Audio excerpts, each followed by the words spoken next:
Miami, the city sold as America's sunlit playground. But the dark side runs deeper than anyone admits.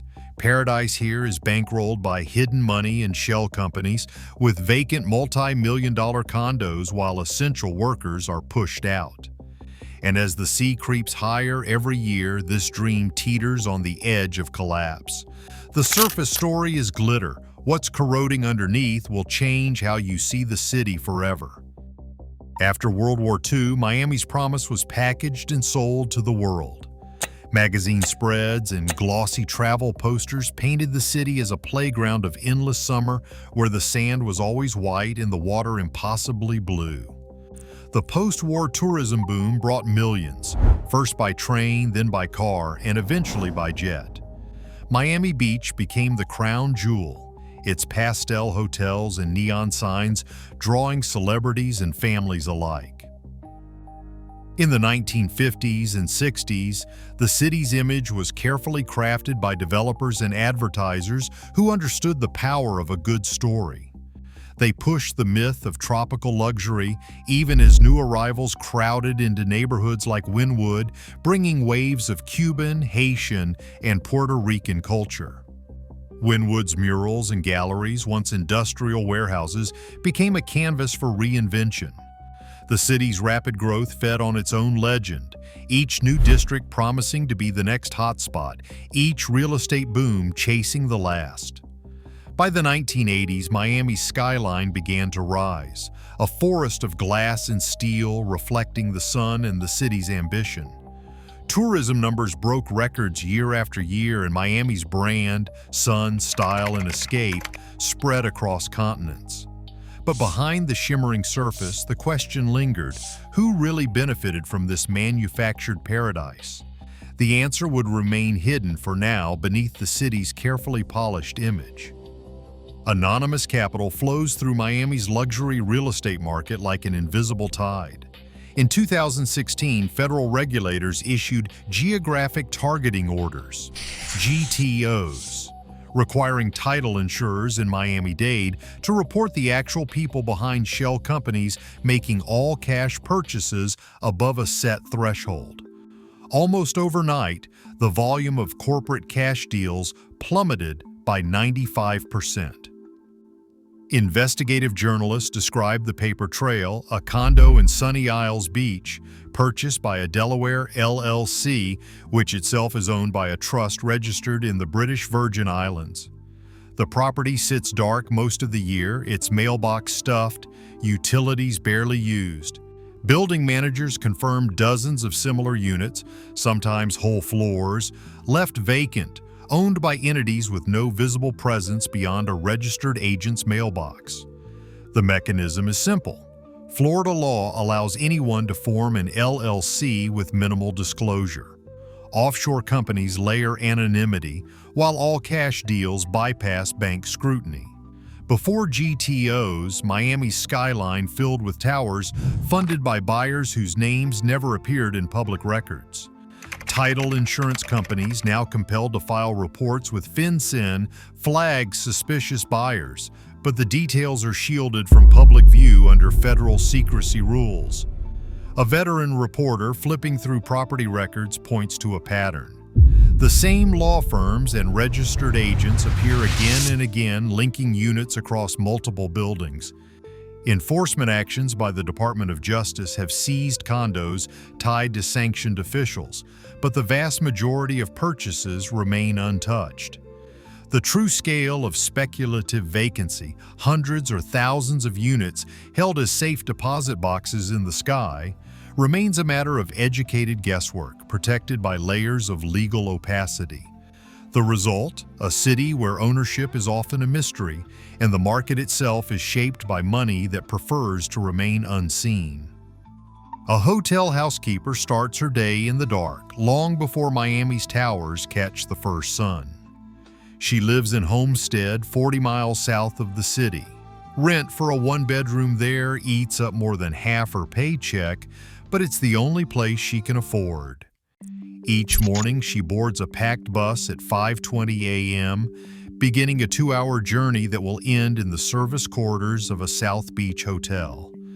The American Community Survey puts Miami's median rent among the steepest in the country, with more than half of renters spending over 30% of their income just to keep a roof over their heads.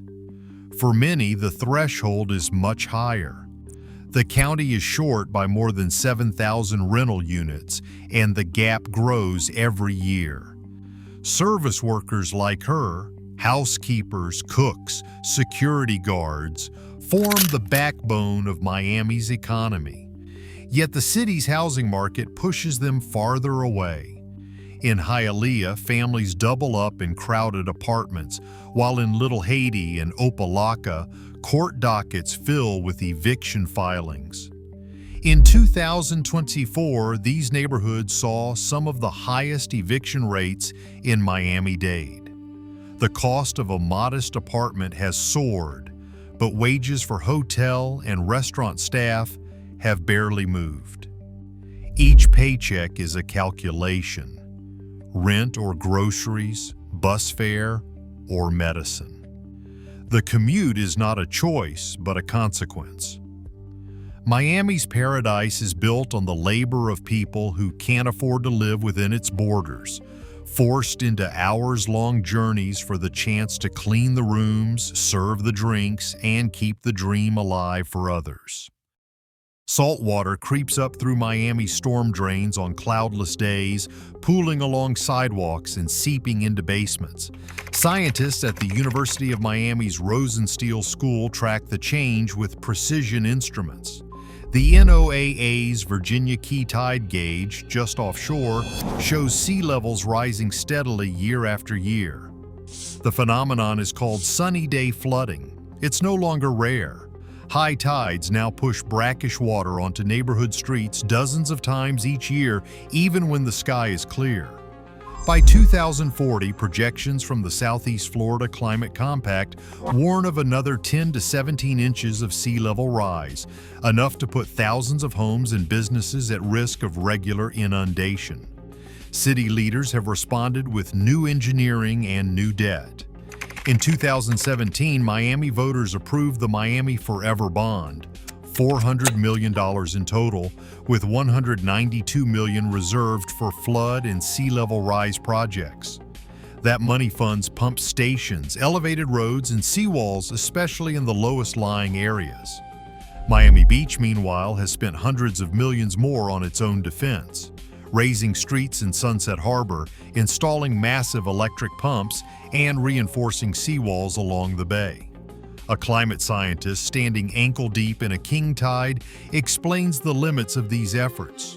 Pumps can move water, but they can't stop the ocean from rising.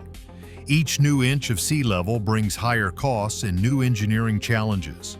Maintenance is constant, and the price tag keeps growing. Even with millions allocated, the bond covers only a portion of what's needed for long-term protection. The water keeps coming, indifferent to budget cycles or election calendars. In Miami, adaptation is a race against a tide that never rests. Brickell rises like a fortress of glass, each tower a monument to concentrated wealth. In just 1 square mile, property values soar into the billions, more than entire cities elsewhere in Florida. The skyline glitters with penthouses that trade for 8 figures, their owners insulated from the city's daily grind. A recent GIS analysis maps resilient spending, revealing a pattern. Public dollars flow toward these high-value blocks, funding seawalls and stormwater defenses designed to protect the financial core. Luxury car dealerships line the avenues, and rooftop pools shimmer above streets where the cost of a single dinner can eclipse a week's wages for many Miamians. Here, prosperity is not just visible, it is fortified, maintained by both private security and public investment. The city's resources gather where property values peak, creating an island of affluence in a sea of uncertainty. In Liberty City, the cracks in Miami's foundation are not metaphor, they're literal. Potholes linger for months on Northwest 12th Avenue, service requests logged and forgotten. Flooded intersections become routine after summer rains, with storm drains left clogged for entire seasons.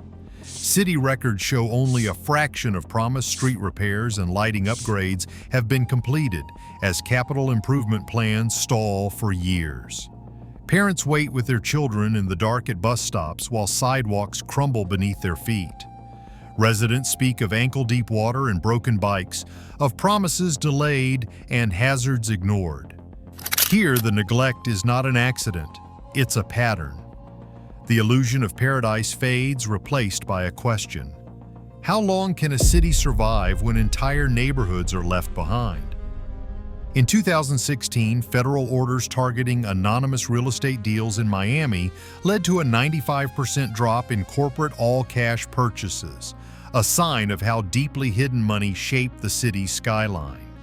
Today, over 7,000 rental homes and 5,000 owner units are missing from the housing market, while commute times from outlying cities like Homestead and Hialeah have surged for those keeping Miami's service economy running.